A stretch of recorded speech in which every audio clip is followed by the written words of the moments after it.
Artificial womb, genetic editing, fertility collapse ಇದೆಲ್ಲ ಕೇಳಿದಿರಾ? ಇವಾಗ human ಬರ್ತ್ ಯಾವ ಸ್ಟೇಜ್ಗೆ ಬಂದಿದೆ ಅಂತ ಗೊತ್ತಾ ನಿಮಗೆ? ಮಗುನ ತಾಯಿ ಇಲ್ದೇನೆ ಲ್ಯಾಬಲ್ಲೇ ಹುಟ್ಟಿಸಿ ಬೆಳೆಸೋ ಥರ ಒಂದು ಟೆಕ್ನಾಲಜಿ ಡೆವಲಪ್ ಆಗ್ತಿದೆ. ಫ್ಯೂಚರಲ್ಲಿ ನ್ಯಾಚುರಲ್ ಬರ್ತ್ಸ್ ಎಲ್ಲ ರೇರ್ ಆಗೋ ಚಾನ್ಸಸ್ ತುಂಬ ಇದೆ. ಬನ್ನಿ ಹೆಂಗೆ ಅಂತ ಎಕ್ಸ್ಪ್ಲೋರ್ ಮಾಡೋಣ.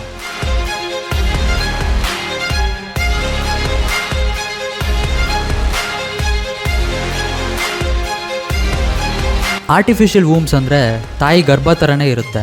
ಒಂದು ಕಂಟೈನರಲ್ಲಿ ತಾಯಿ ಗರ್ಭದಲ್ಲಿರೋ ಫ್ಲೂಯಿಡ್ಸ್ನೆಲ್ಲ ತುಂಬಿಸಿ ಮಗುನ ಬೆಳೆಸೋಕ್ಕೆ ಒಂದು ಎನ್ವೈರ್ಮೆಂಟ್ನ ಕ್ರಿಯೇಟ್ ಮಾಡ್ತಾರೆ. ಈ ಎನ್ವೈರ್ಮೆಂಟ್ ಮಗುನ ಬೆಚ್ಚಗಿಟ್ಟು ಆಕ್ಸಿಜನ್ ಮತ್ತು ನ್ಯೂಟ್ರಿಯೆಂಟ್ಸ್ನ ಪ್ರೊವೈಡ್ ಮಾಡುತ್ತೆ. ಇದ್ರ ಮೇಲೆ ರಿಸರ್ಚ್ 1920ಸಲ್ಲೇ ಸ್ಟಾರ್ಟ್ ಆಗಿತ್ತು. ಬಟ್ ಅದು ಅಡ್ವಾನ್ಸ್ ಆಗಿದ್ದು ರೀಸೆಂಟ್ ಟೈಮ್ಸಲ್ಲೇ. ಬಯೋಮೆಡಿಕಲ್ ರಿಸರ್ಚಲ್ಲಿ ಇವಾಗ ಇದಕ್ಕೆ ಹೈ ಪ್ರಯಾರಿಟಿ ಕೊಡ್ತಿದ್ದಾರೆ. 2017ನಲ್ಲಿ USA ರಿಸರ್ಚರ್ಸ್ ಅವರು ಬಯೋಬ್ಯಾಗ್ಸ್ ಅಂತ ಒಂದು ಟೆಕ್ನಾಲಜಿ ಡೆವಲಪ್ ಮಾಡಿದ್ದಾರೆ. ಇದು ಪ್ರೀಮೆಚ್ಯೂರ್ ಬೇಬೀಸ್ ಅಂದರೆ 5 ಅಥವಾ 6 ತಿಂಗಳಿಗೆ ಹುಟ್ಟೋ ಮಕ್ಕಳನ್ನ ಬೆಳೆಸೋಕ್ಕೆ ಸಪೋರ್ಟ್ ಮಾಡುತ್ತೆ. ಬಟ್ ಇದು ಇನ್ನೂ ಹ್ಯೂಮನ್ ಬೇಬೀಸ್ ಮೇಲೆ ಯೂಸ್ ಮಾಡಿಲ್ಲ, ಬರೀ ಕುರಿಮರಿಗಳ ಮೇಲೆ ಟೆಸ್ಟ್ ಮಾಡಿದ್ದಾರೆ. ಈ ಮರಿನ ಪ್ರೀಮೆಚ್ಯೂರ್ ಸ್ಟೇಜಲ್ಲಿ ಬಯೋಬ್ಯಾಗ್ಸಲ್ಲಿ ಹಾಕಿ ನಾರ್ಮಲ್ ಡೆವಲಪ್ಮೆಂಟ್ ಆಗ್ತಿದೆ ಅಂತ ಪ್ರೂವ್ ಮಾಡಿದ್ದಾರೆ. ಇದೇ ಥರ 2019-23 ಮಧ್ಯ Japan researchers robotic system use ಮಾಡಿಕೊಂಡು ಡೆವಲಪ್ ಆಗದೆ ಇರೋ ಒಂದು ಗೋಟ್ ಫೀಟಸ್ನ ಒಂದು ಸ್ಪೆಷಲ್ ಮಷೀನ್ ಒಳಗೆ ಹಾಕಿ ಬೆಳೆಸಿದ್ದಾರೆ. ಆ ಮರಿದು ಆರ್ಗನ್ಸ್ ಆ ಮಷೀನ್ ಒಳಗೆ ಬೆಳೆದು ಹಾರ್ಟ್, ಬ್ಲಡ್ನ ಪಂಪ್ ಮಾಡೋಕ್ಕೆ ಸ್ಟಾರ್ಟ್ ಮಾಡ್ತು.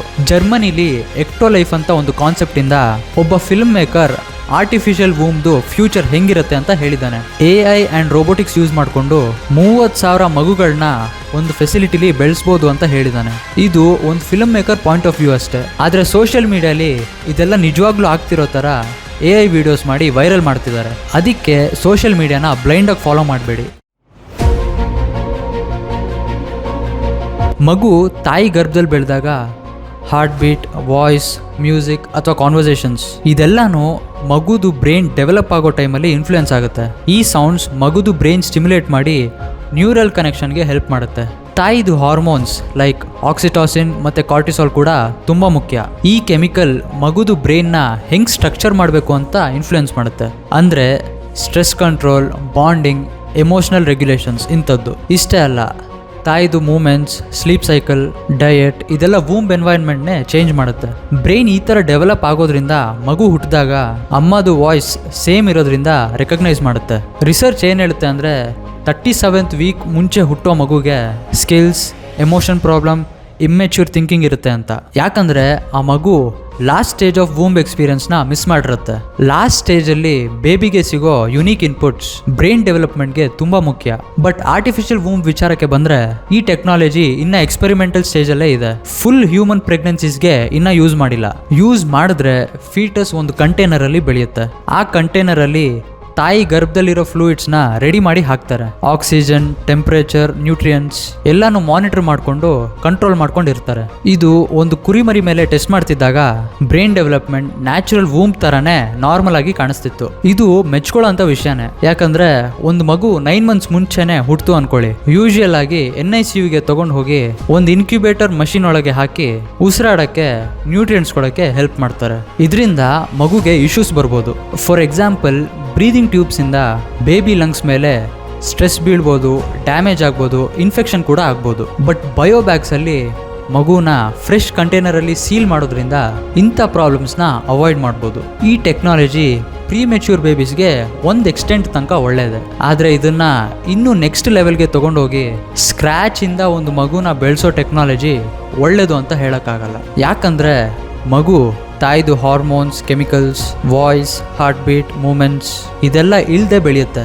ಇದೆಲ್ಲ ಇಲ್ಲದೆ ಬೆಳೆದಾಗ ಬ್ರೈನಲ್ಲಿ ನ್ಯೂರಲ್ ಕನೆಕ್ಷನ್ ಸರಿಯಾಗಿರಲ್ಲ. ಪ್ರೀಮೆಚ್ಯೂರ್ ಬೇಬೀಸ್ ಲಾಸ್ಟ್ ಸ್ಟೇಜಲ್ಲಿ ಆರ್ಟಿಫಿಷಿಯಲ್ ವೂಂಬಲ್ಲಿ ಬೆಳೆದ್ರೆ ಹುಟ್ಟಿದ ಮೇಲೆ ಅಷ್ಟೊಂದು ಇಂಪ್ಯಾಕ್ಟ್ ಇರಲ್ಲ. ಆದರೆ ಫುಲ್ ಎಕ್ಟೋಜೆನಿಸಿಸ್ ಅಂದರೆ ಕಂಪ್ಲೀಟ್ ಪ್ರೋಸೆಸ್ ಆರ್ಟಿಫಿಷಿಯಲ್ ವೂಂಬಲ್ಲೇ ಗ್ರೋ ಆಗುತ್ತೆ ಅಂದರೆ ತುಂಬ ಇಂಪ್ಯಾಕ್ಟ್ ಆಗ್ಬೋದು. ಕೆಲವು ಸೈಂಟಿಸ್ಟ್ ತಾಯಿದು voice recording, heart beat recording play ಮಾಡಿ ಹಾರ್ಮೋನ್ಸ್ನ ಆ್ಯಡ್ ಮಾಡೋಕ್ಕೆ ಟ್ರೈ ಮಾಡಿದ್ರು ಕೂಡ ಬಯೋಲಾಜಿಕಲಿ ಮಗು ಮೈಂಡ್ ಶೇಪ್ ಆಗೋದು ತುಂಬ ಕಾಂಪ್ಲೆಕ್ಸ್ ಪ್ರೋಸೆಸ್. ಅದನ್ನು ಅರ್ಥ ಮಾಡ್ಕೊಳ್ಳೋದು ತುಂಬ ಕಷ್ಟ. ಸೊ ಫ್ಯೂಚರಲ್ಲಿ ರಿಸರ್ಚರ್ಸ್ ಇದನ್ನು ಕಂಪ್ಲೀಟಾಗಿ ರೆಪ್ಲಿಕೇಟ್ ಮಾಡ್ತಾರೆ ಅಂತೀರಾ? ಈಗ ಈ ಟೆಕ್ನಾಲಜಿ ನಿಮಗೆ ಅಡ್ವಾನ್ಸ್ಡ್ ಅನಿಸ್ಬೋದು, ಆದರೆ ಇದು ಸಾವಿರಾರು ವರ್ಷಗಳಿಂದನೇ ಮಹಾಭಾರತದಲ್ಲಿ ನಡೆದಿದೆ. ಹೌದು, ಗಾಂಧಾರಿಗೆ 101 ಮಕ್ಕಳು ಹುಟ್ಟಿದ್ದು ಆರ್ಟಿಫಿಷಿಯಲ್ ವೂಂಬಲ್ಲಿನೇ. ಹೇಗೆ ಅಂದ್ರೆ ಗಾಂಧಾರಿ 2 ವರ್ಷ ಪ್ರೆಗ್ನೆಂಟ್ ಆಗಿರ್ತಾಳೆ. ಆಮೇಲೆ ಏನೇನೋ ಆಗಿ ಮಗು ಬದಲು ಮಾಂಸದ ಕಂಡ ಹುಟ್ಟುತ್ತೆ. ಈ ಮಾಂಸದ ಕಂಡನ ಋಷಿ ಮುನಿಗಳು 101 ಮಡಿಕೆಲಿ ಹಾಕಿ ಬೆಳೆಸ್ತಾರೆ. ಇದರಿಂದ ಕೌರವರು ಹುಟ್ಟುತ್ತಾರೆ.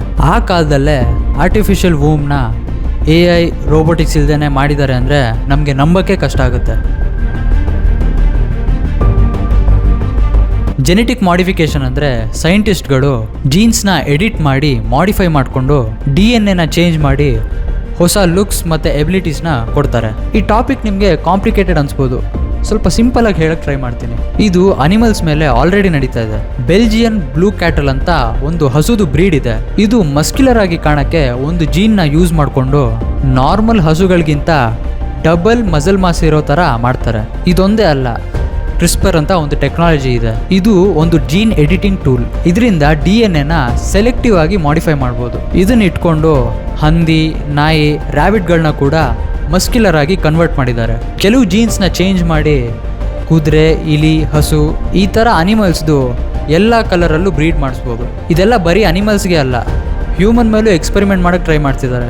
ಎಥಿಕ್ಸ್ ಮತ್ತು ಲೀಗಲ್ ಇಶ್ಯೂಸಿಂದ ಎಕ್ಸ್ಪೆರಿಮೆಂಟ್ ನಡೀತಿಲ್ಲ ಅಷ್ಟೇ. ಸದ್ಯಕ್ಕೆ ಜೆನೆಟಿಕ್ ಮಾಡಿಫಿಕೇಷನಿಂದ ಡಿಸೀಸಸ್ನ ಕ್ಯೂರ್ ಮಾಡೋಕ್ಕೆ ರಿಸರ್ಚ್ ಮಾಡ್ತಿದ್ದಾರೆ. ಲೀಗಲ್ ಆಬ್ಲಿಗೇಷನ್ಸ್ ಇದ್ರೂ ಕೆಲವು ಇಲ್ಲೀಗಲ್ ಹ್ಯೂಮನ್ ಟ್ರಯಲ್ಸ್ ಕೂಡ ನಡೆದಿದೆ. 2018 ಒಂದು ಚೈನೀಸ್ ಸೈಂಟಿಸ್ಟ್ ಇವನೇನು ಮಾಡ್ದ ಅಂದರೆ HIV ಪಾಸಿಟಿವ್ ಇರೋ ಫಾದರ್ಸ್ದು ಮತ್ತು HIV ನೆಗೆಟಿವ್ ಇರೋ ಮದರ್ಸ್ದು ಎಂಬ್ರಿಯೋಸ್ ಯೂಸ್ ಮಾಡಿಕೊಂಡು ಕ್ರಿಸ್ಪರ್ ಟೆಕ್ನಾಲಜಿ ಯೂಸ್ ಮಾಡಿಕೊಂಡು ಎಕ್ಸ್ಪೆರಿಮೆಂಟ್ ಮಾಡ್ತಿದ್ದ. CCR5 ಅನ್ನೋ ಒಂದು ಜೀನ್ನ ಡಿಸೇಬಲ್ ಮಾಡಿ HIV ರೋಗ ಬರದೇ ಇರೋ ಥರ ಇಬ್ರು ಟ್ವಿನ್ಸ್ನ ಹುಟ್ಟಿಸಿದಾನೆ. ಅವ್ರ ಹೆಸರು ಲೂಲು ಮತ್ತು ನಾನಾ ಅಂತ. ಇದು ಅನೌನ್ಸ್ ಮಾಡಿದ ಕೆಲವು ದಿನಗಳ ನಂತರನೇ ಗೌರ್ಮೆಂಟ್ ಅವ್ರ ರಿಸರ್ಚ್ನ ಸಸ್ಪೆಂಡ್ ಮಾಡಿ ಇನ್ವೆಸ್ಟಿಗೇಷನ್ನ ಶುರು ಮಾಡಿದ್ದಾರೆ. ಯಾಕಂದ್ರೆ ಅಪ್ಪಗೆ HIV ಪಾಸಿಟಿವ್ ಇದ್ದು ಅಮ್ಮಗೆ ನೆಗೆಟಿವ್ ಇದ್ರೂ ಮಗುನ ಸೇಫ್ ಆಗಿ ಹುಟ್ಟಿಸೋ ಆಪ್ಷನ್ಸ್ ಆಲ್ರೆಡಿ ಇದೆ.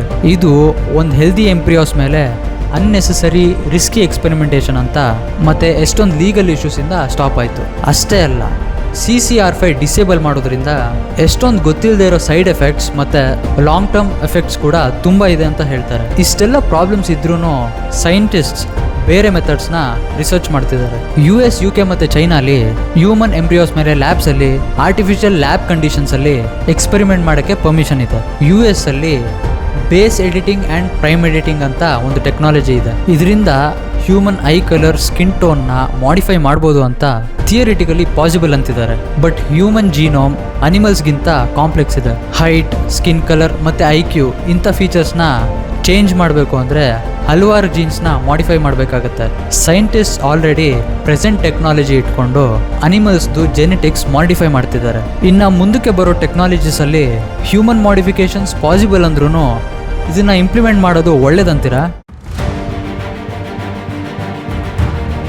ಹಲವಾರು ಫ್ಯಾಕ್ಟರ್ಸಿಂದ ನಮ್ಮ ನ್ಯಾಚುರಲ್ ಬರ್ತ್ ರೇಟ್ ಕಡಿಮೆ ಆಗ್ತಾ ಬರ್ತಾ ಇದೆ. ಸ್ಟಡೀಸ್ ಪ್ರಕಾರ ಲಾಸ್ಟ್ 50 ಇಯರ್ಸಲ್ಲಿ 60% ಮೇಲೆ ಸ್ಪರ್ಮ್ ಕೌಂಟ್ ಕಡಿಮೆ ಆಗಿದೆ. ಇದು ಆಕ್ಸಿಡೆಂಟ್ ಅಲ್ಲ, ಇದು ಸಿಗ್ನಲ್. ಪ್ಲಾಸ್ಟಿಕ್ಸ್ ಮತ್ತು ಅದನ್ನ ತಯಾರು ಮಾಡೋಕ್ಕೆ ಯೂಸ್ ಮಾಡೋ ಕೆಮಿಕಲ್ಸ್, ಟೈಟ್ ಜೀನ್ಸ್, ಸ್ಟ್ರೆಸ್ ಇದೆಲ್ಲನೂ ಸ್ಪರ್ಮ್ ಕ್ವಾಲಿಟಿ ಮೇಲೆ ನೆಗೆಟಿವ್ ಇಂಪ್ಯಾಕ್ಟ್ ಬೀಳ್ತಿದೆ. ಇನ್ನು ವಿಮೆನ್ನಲ್ಲೂ PCOS, early menopause, egg decline ಅಂತ ಇಶ್ಯೂಸ್ ಜಾಸ್ತಿ ಆಗ್ತಾ ಇದೆ. ಇದನ್ನ ಫರ್ಟಿಲಿಟಿ ಕೊಲ್ಯಾಪ್ಸ್ ಅಂತಾರೆ. ಇದು ಆಕ್ಸಿಡೆಂಟ್ ಅಲ್ಲ ಅಂತ ಬಿಲೀಫ್ ಇದೆ. ಇದು ಸೈಲೆಂಟ್ ಪಾಪ್ಯುಲೇಷನ್ ಕಂಟ್ರೋಲ್ ಅಂತ ಕಾನ್ಸ್ಪಿರಸಿಸ್ ಇದಾವೆ. ಒಂದು ಡಾಕ್ಟರ್ ರೀಸೆಂಟ್ ಸ್ಟೇಟ್ಮೆಂಟ್ ಕೊಟ್ಟಿರೋದೇನೆಂದ್ರೆ ಬೈ 2045 ತುಂಬಾ ಗಂಡು ಮಕ್ಕಳು ಇನ್ಫರ್ಟೈಲ್ ಆಗ್ತಾರೆ ಅಂತ. Y ಕ್ರೋಮೋಸೋಮ್ ಇದು ಗಂಡಸ್ರದು DNA ಸಿಂಬಲ್. ಈ ಕ್ರೋಮೋಸೋಮ್ ಮೆತ್ತಿಗೆ ಡಿಕೆ ಆಗ್ತಾ ಬರ್ತಾ ಇದೆ. ಸ್ಟಡೀಸ್ ಪ್ರಕಾರ ಮಿಲಿಯನ್ಸ್ ಆಫ್ ಇಯರ್ಸ್ ಇಂದ ಈ ಕ್ರೋಮೋಸೋಮ್ ಇವಾಗ 97% ಒರಿಜಿನಲ್ ಜೀನ್ಸ್ನ ಕಳ್ಕೊಂಡಿದೆ. ಕೆಲವು ಪ್ರಾಣಿಗಳು ಲೈಕ್ ಮೋಲ್ಸ್, ವೋಲ್ಸ್ ಆಲ್ರೆಡಿ ಇದನ್ನ ಕಂಪ್ಲೀಟ್ ಆಗಿ ಕಳ್ಕೊಂಡಿದೆ. ಇನ್ನೊಂದು ಆಶ್ಚರ್ಯ ಪಡೋ ವಿಷಯ ಏನಂದ್ರೆ ಫ್ಯೂಚರಲ್ಲಿ ಗಂಡಸ್ರೇ ಬೇಕಾಗಿಲ್ಲ, ಸ್ಟೆಮ್ ಸೆಲ್ಸ್ ಇಂದಾನೆ ಸ್ಪರ್ಮ್ ಕ್ರಿಯೇಟ್ ಮಾಡ್ಬೋದು. ಹೌದು, ರೀಪ್ರೊಡಕ್ಷನ್ ಶಿಫ್ಟ್ ಆಗ್ತಾ ಇದೆ. ಮುಂದೆ ಮೇಲ್ ಆ್ಯಂಡ್ ಫೀಮೇಲ್ ಬದಲು ಲ್ಯಾಬ್ ಆ್ಯಂಡ್ ಕೋಡಿಂದ ರೀಪ್ರೊಡಕ್ಷನ್ ನಡೆಯುತ್ತೆ. ಇನ್ನೂ ಕೆಲವು ವಿಷಯಗಳನ್ನ ತಿಳ್ಕೊಂಡ್ರೆ ಇದೇನಾದರೂ ಪ್ರೀ ಪ್ಲ್ಯಾಂಡಾ ಅಥವಾ ನಮ್ಮ ಹಣೆ ಬರಹನ ಅಂತ ಡೌಟ್ ಬರ್ಬೋದು. ಕೋವಿಡ್ ವ್ಯಾಕ್ಸಿನ್ಸಿಂದ ಕೂಡ ಫರ್ಟಿಲಿಟಿ ರೇಟ್ ಕಡಿಮೆ ಆಗ್ತಿದೆ ಅಂತ ಹೇಳ್ತಿದ್ದಾರೆ. ವ್ಯಾಕ್ಸಿನೇಷನ್ ಆದಮೇಲೆ ಮೆನ್ಸ್ಟ್ರಲ್ ಚೇಂಜಸ್ ರಿಪೋರ್ಟ್ ಆಗಿದೆ. ಆದರೆ WHO ಇದರಿಂದ ಲಾಂಗ್ ಟರ್ಮ್ ಇಂಪ್ಯಾಕ್ಟ್ ಏನೂ ಇಲ್ಲ ಅಂತ ಹೇಳಿದ್ದಾರೆ. ಇದ್ರ ಜೊತೆ ನಾವು ಕನ್ಸ್ಯೂಮ್ ಮಾಡ್ತಿರೋ ಫುಡ್ ಕೂಡ ಮೇಜರ್ ಫ್ಯಾಕ್ಟರ್ ಆಗ್ತಿದೆ. ನಾವು ತಿಂತಿರೋ ಫುಡ್ಸ್ ಸ್ಲೋ ಪಾಯ್ಸನ್ ಥರ. ಡೇ ಬೈ ಡೇ ಫುಡ್ ಅಲ್ಲಿ ಕೆಮಿಕಲ್ಸ್ ನಮ್ ಫರ್ಟಿಲಿಟಿನ ಸೈಲೆಂಟ್ ಆಗಿ ಸಾಯಿಸ್ತಾ ಇದೆ. ಗ್ಲೈಫೋಸೇಟ್ ಅಂತ ಪೆಸ್ಟಿಸೈಡ್ಸ್ ನಮ್ ಹಾರ್ಮೋನ್ ಜೊತೆ ಇಂಟರ್ಫಿಯರ್ ಆಗುತ್ತೆ. ಇದೊಂದು ಸಣ್ಣ ಎಕ್ಸಾಂಪಲ್ ಅಷ್ಟೇ. ನಾವು ತಿಂತಿರೋ ಫುಡ್ಸ್ ಎಷ್ಟು ಅಡಲ್ಟ್ರೇಟೆಡ್ ಮತ್ತೆ ಪ್ರಾಸೆಸ್ಡ್ ಅಂದ್ರೆ ಅದು ನಮ್ಮ ಹೆಲ್ತ್ ಮತ್ತೆ ಫರ್ಟಿಲಿಟಿ ಮೇಲೆ ತುಂಬಾನೇ ಇಂಪ್ಯಾಕ್ಟ್ ಮಾಡುತ್ತೆ. ಇದೆಲ್ಲ ಒಂದು ಫ್ಯಾಕ್ಟರ್ ಆದ್ರೆ ಕಲ್ಚರಲ್ ಟ್ರೆಂಡ್ ಕೂಡ ಫ್ಯೂಚರಲ್ಲಿ ನ್ಯಾಚುರಲ್ ಬರ್ತ್ಸ್ ಎಂಡ್ ಆಗಕ್ಕೆ ಪ್ರೊವೋಕ್ ಮಾಡ್ತಿದೆ. ಎಷ್ಟೊಂದು ಕಪಲ್ಸ್ಗೆ ಮಕ್ಕಳನ್ನ ಸಾಕೋದು ಬರ್ಡನ್ ಅನಿಸ್ತಾ ಇದೆ. ಪ್ರೆಸೆಂಟ್ ಜನರೇಷನ್ ಅಲ್ಲಿ ಹಲವಾರು ವರ್ಕಿಂಗ್ ಕಪಲ್ಸ್ ಮಗು ಆದ್ರೆ ಅವ್ರ ಕೆರಿಯರ್ ಎಫೆಕ್ಟ್ ಆಗುತ್ತೆ, ದೊಡ್ಡ ರೆಸ್ಪಾನ್ಸಿಬಿಲಿಟಿ ಬರುತ್ತೆ ಅಂತ ಅವಾಯ್ಡ್ ಮಾಡ್ತಿದ್ದಾರೆ. ಇದೊಂದು ಟ್ರೆಂಡ್ ಅಂದ್ರೆ ಇನ್ನೊಂದು ರೀಸೆಂಟ್ ಟ್ರೆಂಡ್ LGBTQ+. ಇದು ಫ್ಯಾಮಿಲೀಸ್ ರೀಪ್ರೊಡಕ್ಷನ್ ಇಲ್ಲದೆ ರನ್ ಆಗ್ಬೋದು ಅನ್ನೋ ನರೇಟಿವ್ನ ತೋರಿಸುತ್ತೆ. ಇದರಲ್ಲಿ ರೀಪ್ರೊಡಕ್ಷನ್ ಅನ್ನೋ ಕಾನ್ಸೆಪ್ಟೇ ಅಪ್ಲೈ ಆಗಲ್ಲ. ಫ್ಯಾಮಿಲೀಸ್ ಅಂದರೆ ಅಪ್ಪ ಅಮ್ಮ ಮಕ್ಕಳು ಅನ್ನೋ ಕಾನ್ಸೆಪ್ಟ್ನ ತೆಗೆದು ಫ್ಯಾಮಿಲೀಸ್ ಅಂದರೆ ಪಾರ್ಟ್ನರ್ಸ್ ಅಷ್ಟೇ ಅನ್ನೋ ಅಂತ ಒಂದು ಟ್ರೆಂಡ್ ಸೆಟ್ ಆಗಿದೆ. ಫರ್ಟಿಲಿಟಿ ರೇಟ್ ಬೇರೆ ಡಿಕ್ರೀಸ್ ಆಗ್ತಿದೆ. ಇನ್ನು ಒಂದು ಕಡೆ ನಾವು ಹೊಸ ಕಲ್ಚರಲ್ ಟ್ರೆಂಡ್ಸ್ನ ಫಾಲೋ ಮಾಡಿಕೊಂಡು ನ್ಯಾಚುರಲ್ ಬರ್ತ್ ರೇಟ್ನೇ ಕಡಿಮೆ ಮಾಡ್ತಿದ್ದೀವಿ. ನಾನು ಹೇಳಿಕೊಟ್ಟಿರೋದು ಪಾಪ್ಯುಲೇಷನ್ ಜಾಸ್ತಿ ಆಗಬೇಕು ಅಂತಲ್ಲ, ನಮ್ಮ ಹ್ಯುಮ್ಯಾನಿಟಿ ಯಾವ ಡೈರೆಕ್ಷನಲ್ಲಿ ಸಾಗ್ತಿದೆ, ನಮ್ಮ ಫ್ಯೂಚರ್ ಜನ್ರೇಷನ್ ಹೆಂಗೆ ಅಫೆಕ್ಟ್ ಆಗುತ್ತೆ, ನ್ಯಾಚುರಲ್ ಬರ್ತ್ ಡಿಕ್ಲೈನ್ ಆಗಿ ಹೆಂಗೆ ಬರ್ತ್ನು ಕಂಟ್ರೋಲ್ ಮಾಡಿಕೊಂಡು ಅದನ್ನ ಒಂದು ಸರ್ವಿಸ್ ಆಗಿ ಪ್ರೊವೈಡ್ ಮಾಡೋ ಸಿಚುವೇಶನ್ ಕ್ರಿಯೇಟ್ ಆಗ್ತಿದೆ ಅಂತ. ಒಂದು ಕಡೆ ಫರ್ಟಿಲಿಟಿ ಕೊಲ್ಯಾಪ್ಸ್ ಆಗಿ ಇನ್ನೊಂದು ಕಡೆ ಆರ್ಟಿಫಿಷಿಯಲ್ ವೂಮ್ ಟೆಕ್ನಾಲಜಿ ಡೆವಲಪ್ ಆಗ್ತಿದ್ರೆ ಮುಂದಕ್ಕೆ ನಮ್ಮ ಪ್ರಪಂಚ ಹೆಂಗಿರುತ್ತೆ ಅನ್ಸುತ್ತೆ ನಿಮಗೆ? ರೀಪ್ರೊಡಕ್ಷನ್ ಅಲ್ಲಿ ನಮ್ಮ ಹ್ಯೂಮನ್ಸ್ಗೆ ರೋಲೇ ಇರಲ್ಲ, ಕಪಲ್ಸೇ ಬೇಕಾಗಿರಲ್ಲ. ಸ್ಪರ್ಮ್ ಆ್ಯಂಡ್ ಎಗ್ ಕ್ವಾಲಿಟಿ ಹಲವಾರು ರೀಸನ್ಸ್ಗಳಿಂದ ಕಡಿಮೆ ಆಗೋದ್ರಿಂದ ನ್ಯಾಚುರಲ್ ಬರ್ತ್ಸ್ ಔಟ್ಡೇಟೆಡ್ ಆಗ್ಬೋದು. ನ್ಯಾಚುರಲ್ ಆ್ಯಂಡ್ ಹೆಲ್ದಿ ಪ್ರೆಗ್ನೆನ್ಸಿ ತುಂಬ ರೇರ್ ಆಗ್ಬೋದು. ಜನ ಟೀನೇಜರ್ಸ್ ಆಗಿದ್ದಾಗಲೇ ಹೆಲ್ದಿ ಸ್ಪರ್ಮ್ಸ್ ಮತ್ತು ಎಗ್ನ ಫ್ರೀಸ್ ಮಾಡಿಸ್ಕೊಳ್ಳೋ ಪಾಸಿಬಿಲಿಟೀಸ್ ಇದೆ. ಫರ್ಟಿಲಿಟಿ ಸೆಂಟರ್ಸ್, ಕ್ರಯೋ ಬ್ಯಾಂಕ್ಸ್ ಅಂತ ಹೊಸ ಹಾಸ್ಪಿಟಲ್ಸ್ ರೋಡ್ಗೆ ಒಂದು ಇರೋ ಚಾನ್ಸಸ್ ಇದೆ. ಪೇರೆಂಟಿಂಗ್ನ ಬರ್ಡನ್ ಆಗಿ ನೋಡೋ ಕಪಲ್ಸ್ಗೆ AI ಪೇರೆಂಟಿಂಗ್ ಟೆಕ್ನಾಲಜಿ ಬರ್ಬೋದು.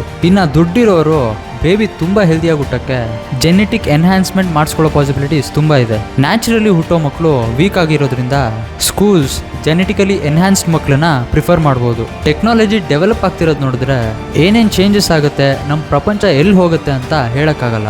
ಈ ವಿಡಿಯೋ ನಿಮಗೆ ಇಷ್ಟ ಆಗಿದೆ ಅಂದ್ಕೊಳ್ತೀನಿ. ಅರ್ಥ ಆಗಿಲ್ಲ ಅಂದರೆ ಮತ್ತೆ ನೋಡಿ, ಇನ್ನೂ ಅರ್ಥ ಆಗಿಲ್ಲ ಅಂದರೆ ಕಮೆಂಟ್ ಮಾಡಿ.